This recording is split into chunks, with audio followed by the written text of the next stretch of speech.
안녕하세요, 가치입니다. 9월 23일 월요일 국내 시장이 마감되었습니다.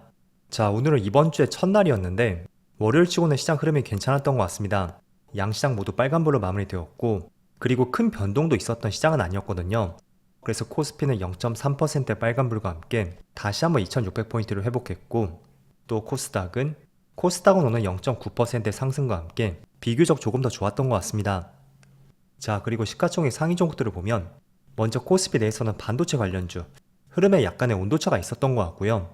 그리고 바이오주의 흐름도 괜찮았었고, 또 금융주라든지 2차원지 관련주까지 전반적으로 오늘은 괜찮은 흐름이었던 것 같습니다. 그리고 코스닥을 보면 반대로 코스닥은 제약바이오 업종이 조금은 쉬어갔고요. 그 외 기술주라고 할 수 있는 2차원지 관련주 있죠. 이쪽에서 보다 좋은 흐름이 나왔습니다. 그리고 반도체 관련주도 흐름이 좋았고요. 그리고 코스피 수급을 살펴보면 지난 9월 3일 이후로 처음으로 2600포인트를 돌파했거든요. 하지만 여전히 외국인의 순매도는 꾸준히 나오고 있고, 반면에 기관 쪽에서는 비교적 단타 성향이 강하다고 할 수 있는 금융투자를 중심으로 매수세가 들어오고 있습니다. 그래서 외국인의 매수세가 꾸준히 이어지지 않는다는 것이 지금으로서는 시장의 리스크라고 생각이 되고, 또 반대로 코스닥은 별다른 수급 변화는 없었네요.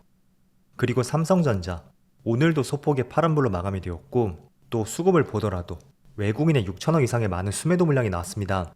그래서 여전히 수급 자체는 좋지 않고요. 반대로 SK 하이닉스를 보면 비록 외국인의 많은 수매수는 아니었지만 정말 오랜만에 이틀 연속으로 기관과 외국인의 양매수가 들어왔고, 그리고 삼성 바이오로직스 얼마 전에 100만 원을 돌파하고 나서 지금 3일 연속으로 빨간불이 들어오고 있습니다. 여전히 외국인의 수매수는 꾸준히 들어오고 있고, 이렇게 보니까 수급 주체는 기관보다는 외국인 쪽인 것 같습니다. 그리고 LG 에너지솔루션, 이 종목은 오늘 외국인의 순매도가 나왔지만 그동안의 매수 규모에 있어서 그렇게 많은 순매도 규모는 아니었고요. 기관 쪽에서는 오랜만에 매수가 들어왔습니다. 자, 그럼 이어서 주체별 매매 동향에 대해서 살펴보도록 하겠습니다. 9월 23일 외국인이 가장 많이 매수한 종목은 삼성바이오로직스, 네이버, 삼성중공업, 에코프로머티, KB금융 이렇게 순서대로 매수했고, 그리고 기관은 삼성전자, SK하이닉스, LG에너지솔루션, 네이버, 에코프로비엠 전반적으로 코스피 상위 종목들을 매수했던 것 같습니다. 이어서 해증시를 보겠습니다. 우선 지난주 금요일날 미국 증시는 큰 변동 없이 마무리되었습니다. 나스닥은 마이너스 0.3%였고요. 그리고 S&P 500은 0.2%, 또 다우지수는 전날과 비슷했습니다. 반대로 반도체 지수는 1.3%의 낙폭이 있었고요. 또 추가적으로 지금 아시아 증시를 보면 일단은 니케이는 오늘 휴장이더라고요. 그래서 패스하고, 또 대만 증시는 0.3%의 빨간불이 들어오고 있습니다. 그리고 중국 증시 오늘 0.7%의 반등이 들어오고 있고, 약간은 바닥에서 고개를 들고 있는 그런 움직임이라고 보여집니다. 자, 우선은 전반적으로 글로벌 시장 흐름이 오늘은 나쁘지 않은 것 같고요. 오늘 코스피 코스닥도 마찬가지로 물론 아쉬운 종목들은 있을 거예요. 하지만 전반적인 흐름을 봤을 때는 이번 주의 첫날이지만 나쁘지 않은 시장인 것 같습니다. 자, 그리고 우선은 몇 가지 내용들을 말씀드리기 전에 이번 주에 중요한 일정들을 말씀드려 볼게요. 우선은 오늘 밤에 미국의 제조업 지수가 발표가 될 것이고요. 그에 따라 나스닥이 다시 한번 갭을 메울지 아니면 직전 고점을 뚫고 올라가면서 전고점을 향해 나아갈지 그런 움직임이 나올 것이라고 생각이 됩니다. 그리고 이번 주 금요일에는 미국의 PC 물가지수 발표도 있고요. 또 연준 인사들의 발언도 계속 나올 예정입니다. 아울러 국내만의 이슈를 말씀드리면 이번 주에는 코리아 밸류업 지수가 발표가 될 것이에요. 그래서 수급 변화도 한번 잘 살펴보시고요. 또 마지막으로 가장 중요한 이슈라고 할 수 있는 마이크론 테크놀로지의 실적 발표. 저는 사실 이번 주 많은 일정 중에서 이게 가장 중요하지 않을까라는 생각을 하고 있습니다. 자, 우선은 지금 반도체 관련주를 보면 2년 동안 천천히 주가의 상승이 나왔고, 불과 2달 만에 그 2년치 상승분의 절반 이상이 다 빠져나갔거든요. 주봉으로 볼까요? 자, 이 당시부터 주가에 2년 동안 상승이 나왔죠. 하지만 2달 사이에 거의 그 상승분의 절반 이상이 빠져나갔고, 또 하이닉스도 마찬가지로 약 2년 동안 저점에서 거의 220% 가까운 상승이 나왔습니다. 하지만 최근 2달 동안에 40% 이상의 주가의 되돌림이 발생이 되었다는 것은 분명히 최근에 반도체를 바라보는 시각, 그게 많이 훼손이 되었다는 것을 알 수가 있습니다. 자, 그런데 현지 시각으로 25일날, 국내 시간으로 26일 목요일날 아마 반영이 될 거예요. 그때 마이크론 테크놀로지의 실적 발표를 앞두고 있습니다. 그래서 최근에 이슈가 되고 있는 HBM 공급 과잉 이슈, 그리고 D램 피카운 논란이 계속 일어나고 있잖아요.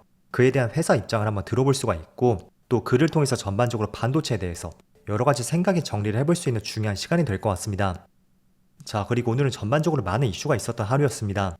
일단은 간밤에 다시 한번 중동 이슈가 발발이 되면서 오늘 오전장의 원유 관련주라든지 또는 해운주들 이쪽의 주가 흐름에 크게 변동이 있었습니다. 자, 그런데 생각보다 크게 이슈화 되지는 않는 것 같고요. 또 유가의 흐름을 보더라도 오늘 1%도 채 상승하지 않고 있거든요. 그리고 최근의 추세를 보더라도 3개월 연속으로 유가가 계속 떨어지고 있습니다. 또 최근의 주변 주유소를 가도 알 수가 있을 거예요.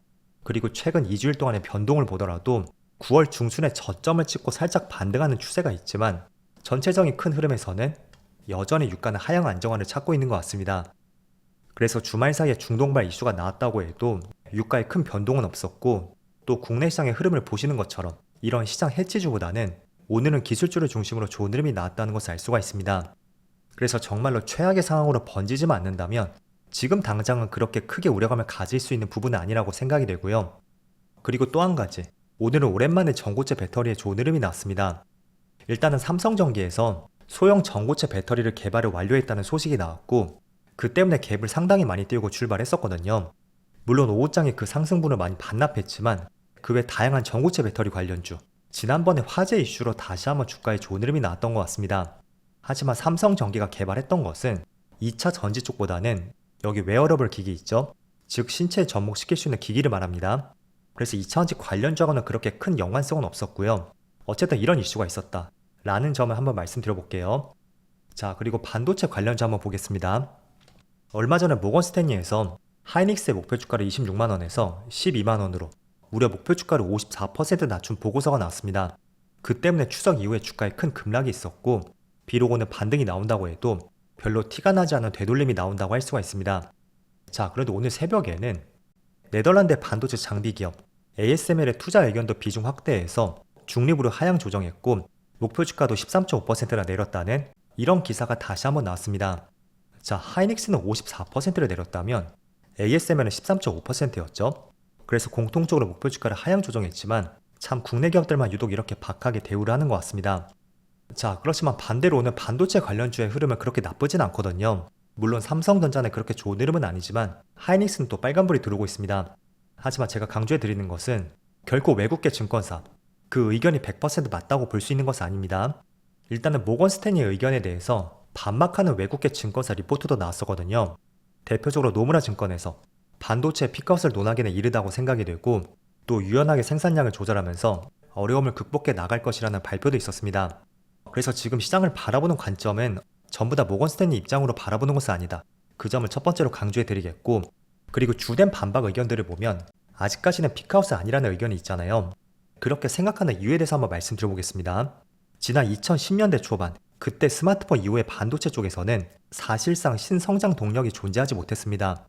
때문에 사이클 예측이라든지 또는 공급 부족에 따른 피크아웃 예측 그런 것들이 어쩌면 가능했을 수도 있을 거예요. 하지만 이번 사이클은 예측이 어렵다는 의견이 상당히 많거든요. 그 이유가 대표적으로 AI 산업 때문이라고 할 수가 있습니다.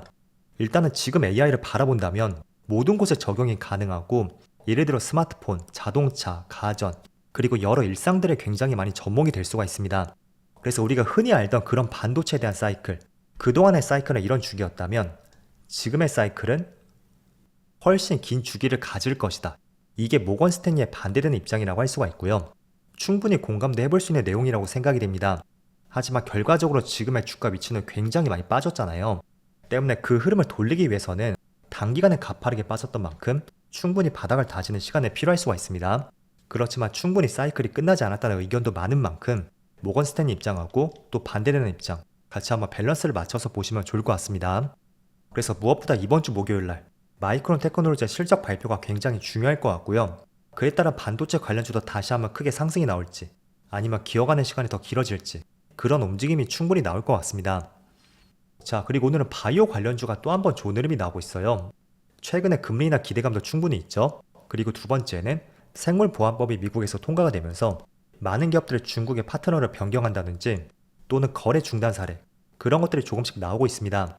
그래서 대표적으로 국내 CMO 기업들을 유심히 보자고 말씀드렸고 사실 생물보안법이 통과되면서 재료 소멸 관점으로도 볼 수가 있었거든요. 자, 하지만 대부분의 CMO 기업들 최근에 직전 고점도 돌파하면서 계속 좋은 흐름이 나오고 있고요.